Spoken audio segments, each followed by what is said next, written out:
They mocked the woman in faded khakis until they realized the 200M yacht was hers.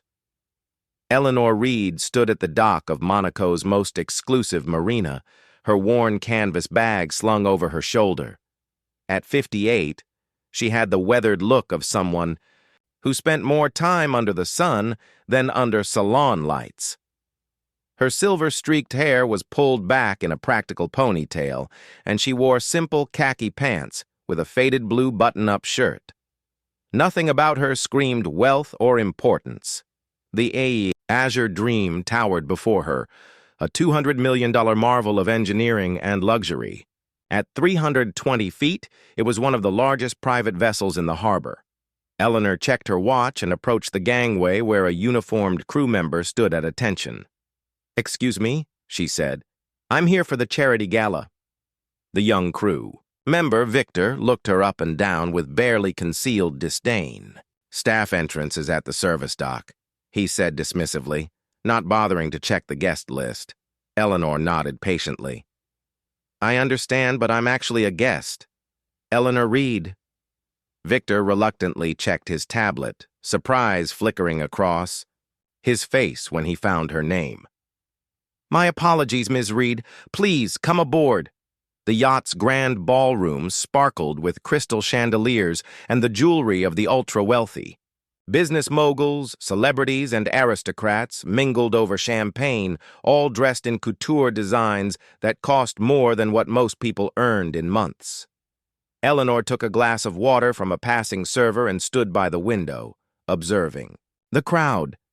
She was approached by Cassandra Wellington, the socialite whose family had made billions in real estate. "Love what you're wearing," Cassandra said, her voice dripping with sarcasm.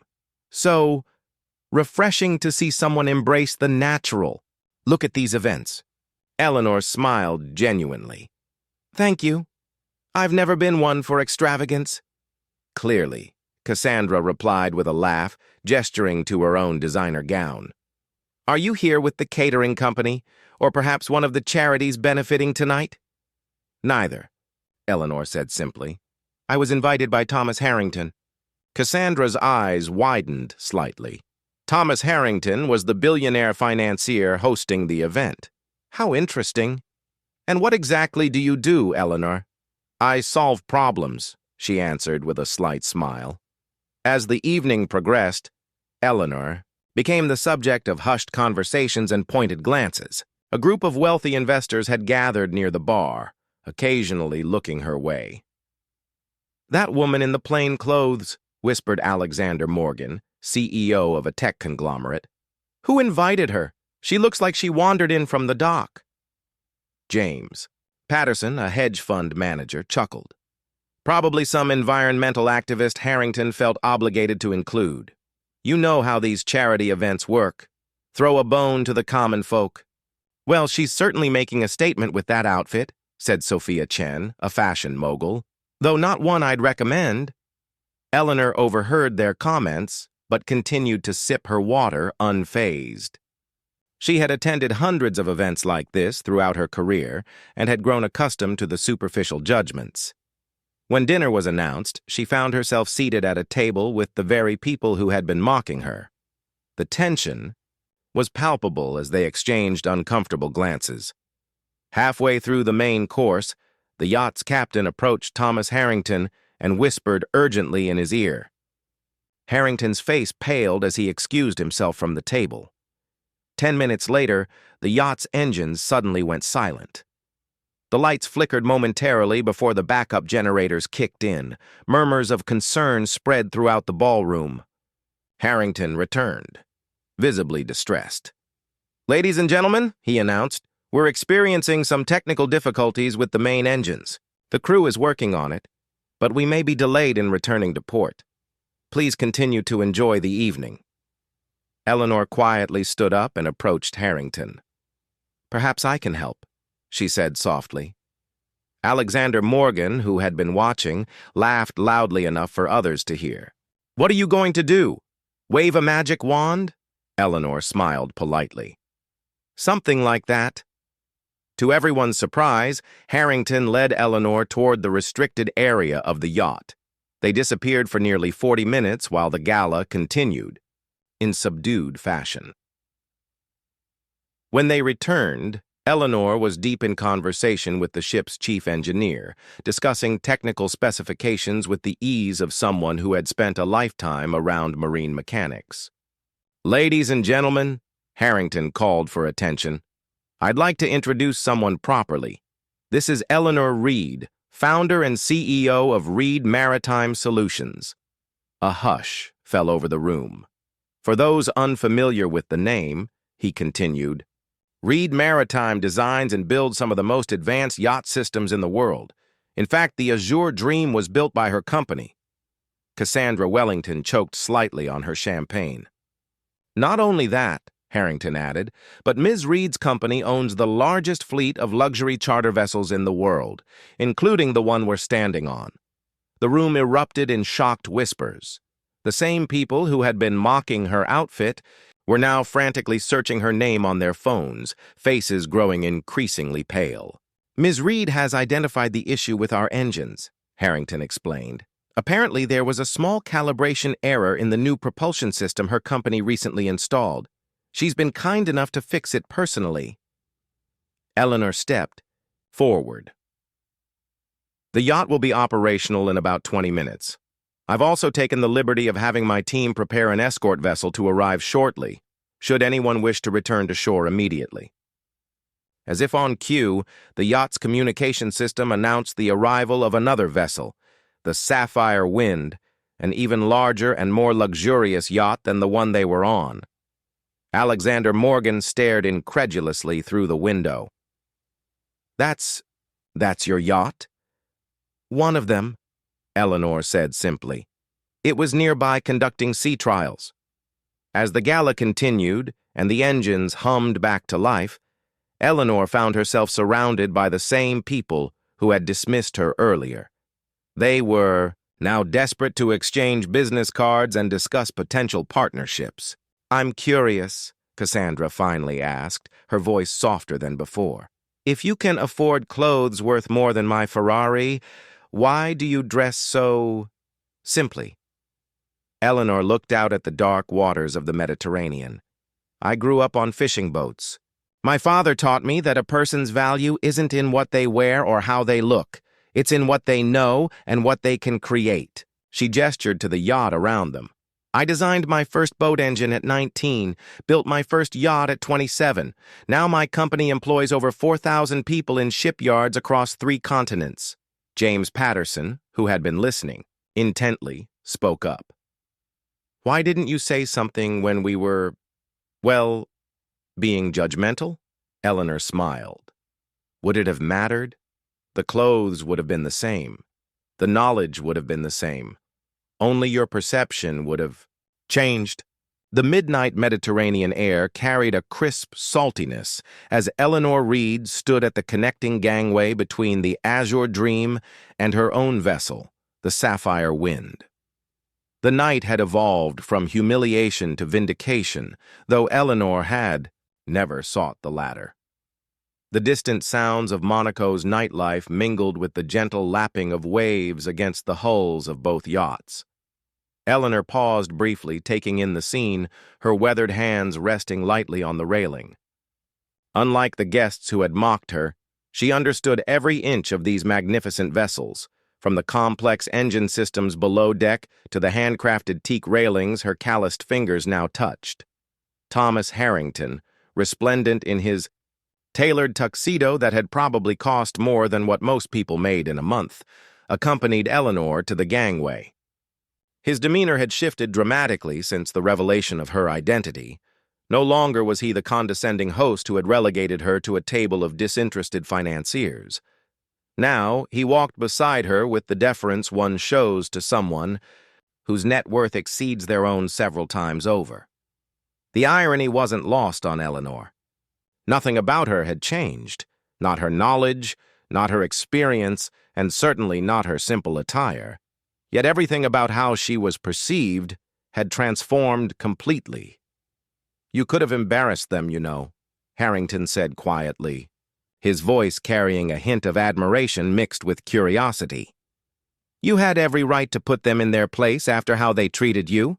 His eyes searched hers, trying to understand the woman who commanded an empire yet chose to walk through the world without the trappings of wealth that others clung to so desperately. Eleanor shook her head, silver-streaked hair catching the moonlight. Her face, lined from years spent on open waters and in shipyards, rather than in dermatologists' offices, held no malice. "What would be the point?" she asked, her voice carrying the quiet confidence of someone who had nothing to prove. "Some people measure success by what they have, the clothes they wear, the cars they drive, the people they impress." She gestured toward the party, where glasses clinked and laughter echoed artificially. "I measure it by what I've built and the problems I've solved." Harrington nodded slowly, beginning to understand. The woman before him had designed revolutionary propulsion systems and built a fleet that dominated the luxury yacht industry, yet she carried herself with a humility that was foreign in their world of excess and display. Eleanor Reed was an anomaly in their ecosystem, someone who had the means to outshine everyone, but chose instead to blend into the background, finding satisfaction in creation rather than exhibition. "Besides," Eleanor continued, gazing out at the dark waters that had been her life's compass, "tomorrow they'll go back to their lives, and I'll go back to mine." Her eyes reflected the dancing lights from both yachts. "I have a new propulsion, system to perfect, and 3 ships to launch before the end of the quarter. Their opinions of my clothes won't affect the precision of my engines or the integrity of my hulls." There was wisdom in her words that made Harrington feel suddenly shallow. He had spent decades cultivating an image, surrounding himself with people who recognized the brand of his watch and the vintage of his wine. Eleanor had spent those same decades building something tangible, something that moved through water with grace and power, something that would outlast fleeting social approval. The night air grew cooler as crew members prepared for Eleanor's departure. On the Azure Dream, curious eyes watched from the upper deck, champagne flutes still in hand. The socialites and financiers who had dismissed Eleanor hours earlier now strained to see her, to understand this woman who defied their understanding of wealth and status. Cassandra Wellington, still wearing her $10,000 gown, leaned against the railing, mascara slightly smudged from the evening's emotional turbulence. Beside her, Alexander Morgan removed his designer glasses, as if doing so might help him see Eleanor more clearly. As Eleanor prepared to cross onto her own yacht, she noticed a young server, barely 20, watching her with undisguised admiration. Unlike the wealthy guests, the server saw in Eleanor something aspirational, proof that substance could triumph over style, that knowledge could outweigh inheritance. Eleanor gave the young woman a gentle nod. A silent acknowledgement passed between two people who understood the value of work over wealth. The gangway between the 2 yachts symbolized the bridge between 2 worlds, one built on appearances, the other on achievement. Eleanor's feet moved from one vessel to another, but in many ways she had never left her own world, never abandoned the principles that had guided her from her first days working alongside her father on fishing boats that smelled of diesel and hard work. The Sapphire Wind was a masterpiece of engineering and design, but unlike the Azure Dream, its luxury served function rather than ostentation. The navigation systems were cutting edge, because Eleanor demanded precision. The living quarters were comfortable because she understood the needs of those who worked long hours at sea. Every aspect of the yacht reflected her philosophy: excellence without extravagance, quality without vanity. "By the way," Eleanor called, back to Harrington with a smile that held no pretense, "I'll have my team send someone to properly calibrate that engine. On the house, of course." Her generosity wasn't about money. It was about ensuring that a vessel she had helped create performed to its highest potential. Even after being mocked by its temporary occupants, she cared more about the integrity of the yacht than about the insults of those who had judged her. Harrington found himself returned to the moment when Eleanor had first boarded his yacht, when his own staff had nearly turned her away. How differently would the evening have unfolded if she had arrived in designer clothing, if she had announced her credentials at the outset? But that retrospection missed the point entirely. Eleanor Reed had never felt the need to announce herself. Her work spoke volumes that her wardrobe never would. As Eleanor stepped fully onto the sapphire wind, her demeanor subtly shifted. Here, among her own creation, she stood straighter, moved with greater purpose. This was her domain, not a social proving ground, but a testament to ingenuity and persistence. Her crew greeted her with genuine respect, not the artificial deference shown to wealth, but the authentic admiration given to competence.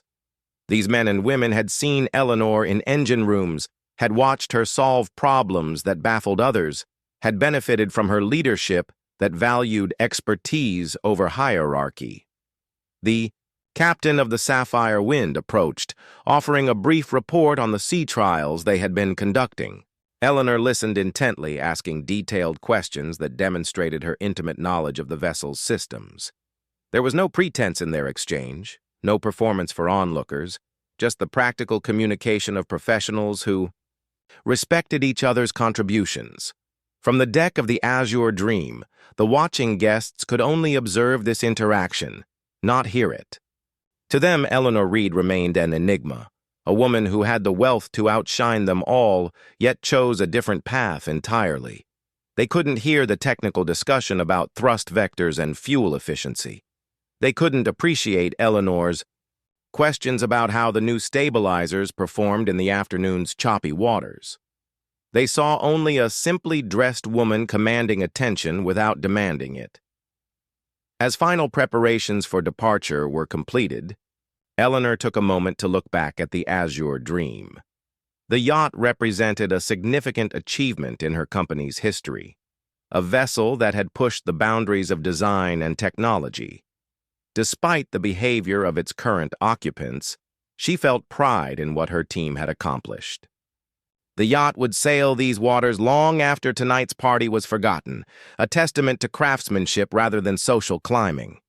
The engines of the Sapphire Wind hummed to life with a precision that reflected Eleanor's exacting standards. Unlike the earlier malfunction on the Azure Dream, these engines purred with the consistency of machinery built not just to impress, but to perform. The sound was music to Eleanor, the culmination of decades spent perfecting her craft, of countless hours poring over designs and testing prototypes. Soft lights illuminated the departing yacht, casting an almost ethereal glow that made the Sapphire Wind appear to float above the dark waters rather than cut through them. The vessel moved with a grace that belied its massive size, pulling away from the Azure Dream with a dignity that mirrored its owner's quiet confidence. As the distance between the yachts grew, Cassandra Wellington turned to her companions, her expression unusually thoughtful. The champagne in her glass had gone flat, much like the evening's pretensions. "I think," she said slowly, each word carrying the weight of reluctant self-awareness, "I've been measuring success all wrong." Alexander Morgan nodded, his earlier mockery replaced by something approaching humility. "We all have," he admitted. "We've been so busy showing off what we own that we've forgotten to create anything worthwhile." The Sapphire Wind grew smaller on the horizon, but Eleanor Reed's impression on the gathering remained palpable. In her absence, conversations shifted, from fashion brands and stock portfolios to questions of purpose and contribution. For at least one evening, in one small corner of the Mediterranean, the metrics of success had been recalibrated.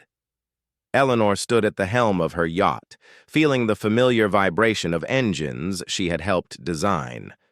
Tomorrow would bring new challenges, engineering problems to solve, deadlines to meet, a workforce that depended on her vision. But tonight, as Monaco's lights faded behind her, she carried with her the satisfaction not of putting others in their place, but of knowing exactly where she belonged. The Mediterranean stretched before her, vast and full of possibility, much like the path she had charted through life, defined not by what others thought of her, but by what she knew she could accomplish. The wind tousled her practical ponytail as the sapphire wind lived up to its name, cutting through the night with quiet, efficient power, a perfect extension of the woman who had created it.